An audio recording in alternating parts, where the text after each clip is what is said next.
नमस्कार साथियों, आप देख रहे हैं खेती अड्डा। आज हम लोग चर्चा करेंगे कि धान के खेत से अच्छे उत्पादन के लिए अच्छी नर्सरी को कैसे तैयार करें। इसके लिए दो प्रकार के धान होते हैं, एक मोटा धान होता है, दूसरा महीन धान होता है। जो हमारा मोटा धान होता है उसके लिए 40 किलोग्राम बीज की आवश्यकता होती है प्रति हेक्टेयर, जबकि जो महीन धान होता है उसके लिए 30 से 35 किलोग्राम बीज की प्रति हेक्टेयर आवश्यकता होती है। 1 हेक्टेयर नर्सरी के लिए 800 से 1000 मीटर स्क्वायर नर्सरी की आवश्यकता होती है। जो अगेती प्रजातियां हैं उनके लिए हम मई जून में हर हाल में नर्सरी को खेत में डाल देते हैं, जबकि जो मध्यम और देर से पकने वाली देर वाली प्रजातियां होती हैं उनको हम लास्ट मई से जनवरी के जून के फर्स्ट वीक में हर हाल में खेत में डाल देते हैं। अच्छी धान के उत्पादन के लिए प्रजाति का चयन एक महत्वपूर्ण इशू है। इसके लिए लोकल एरिया को ध्यान में रखते हैं। दूसरा होता है कि मार्केट वैल्यू, उसको भी ध्यान में रखते हैं। तीसरा पॉइंट रहता है कि डिजीज इंसेक्ट पेस्ट के प्रति वो रेसिस्टेंट वैरायटी है कि नहीं है, और इस चीज को विशेष रूप से ध्यान में देख लेते हैं कि जो आपके क्षेत्र में, आपकी लोकल एरिया में जो भी रोग और कीट लगता है उसके प्रति वो वैरायटी आपकी सहनशील है कि नहीं है, रोग रोधी है कि नहीं है। अगर नहीं है तो उसको बिल्कुल ना लगाएं। केवल वही वैरायटियों का सिलेक्शन करें जो आपके लोकल एरिया के लिए अलाउ होती हो। इसके बाद देखते हैं कि आपकी सिंचाई की व्यवस्था कैसी है, नहर से है या ट्यूबवेल है या बोरवेल है, इसको भी ध्यान में रखा जाता है। उसके बाद मिट्टी आपकी कैसी है, काली मिट्टी है या दोमट मिट्टी है या बलुई दोमट मिट्टी है, इसको भी ध्यान में रखा जाता है। कोशिश किसान भाई ये करना चाहिए कि धान जो भी फसल आप ले रहे हैं उसमें उस खेत की जो है सॉइल टेस्टिंग जरूर कराएं। उससे जो है आपको एक सही लेखा जोखा मिल जाता है। उसके अनुरूप आप फर्टिलाइजर और खाद्य उर्वरक आसानी से दे सकते हैं निश्चित मात्रा में। अब देखते हैं कि नर्सरी की तैयारी हमको कैसे करना है। इसके लिए पहले जुताई जो एक मिट्टी पलट हल से करना चाहिए, दूसरी जुताई जो है कल्टीवेटर से करना चाहिए, और प्रत्येक जुताई के बाद जो है पाटा लगाना आवश्यक होता है। उसके बाद सड़ी हुई गोबर की खाद डाल देते हैं और उसके बाद एक जुताई करते हैं। जुताई करने के बाद पटेला लगाते हैं, फिर खेत में पानी भर देते हैं।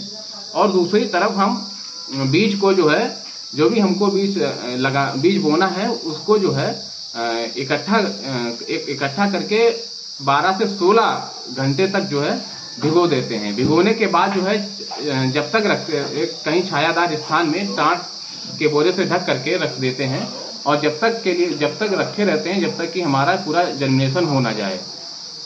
तकरीबन 36 से 48 घंटे तक रखना होता है।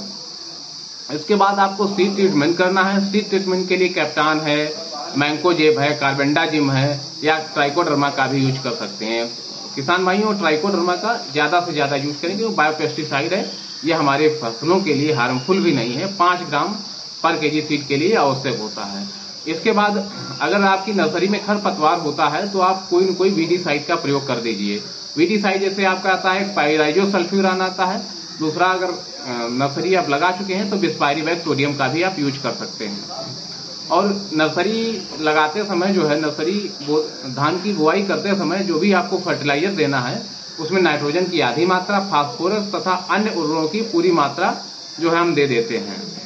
इसके बाद जो है धान को जो है पूरे खेत में बराबर मात्रा में बो देते हैं। बोने के साथ ही साथ इसमें कुछ महत्वपूर्ण बातें ध्यान में रखना चाहिए कि कम से कम 10 दिन तक आपकी नर्सरी में पानी नहीं रुकना चाहिए।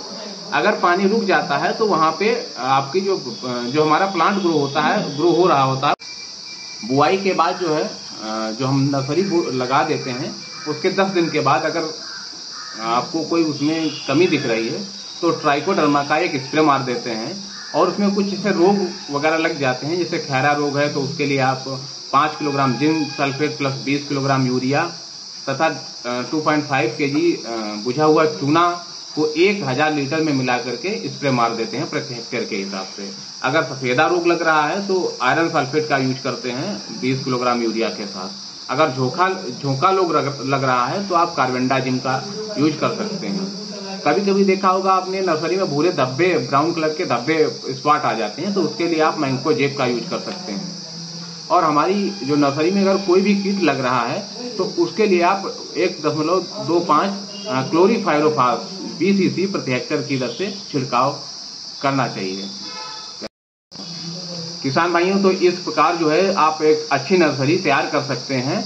और कोशिश ये करिएगा कि अपनी जमीन, अपनी जो आपका खेत है उसकी सॉइल टेस्टिंग जरूर कराइए। टेस्टिंग कराने से आपको खाद तथा उर्वरक की मात्रा भी पता चल जाती है।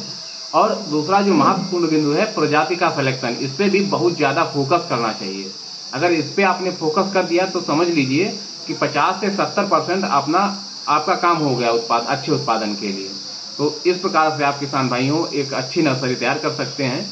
अगर आपको वीडियो अच्छा लगा है तो please like, subscribe and share जरूर करिएगा। Thank you.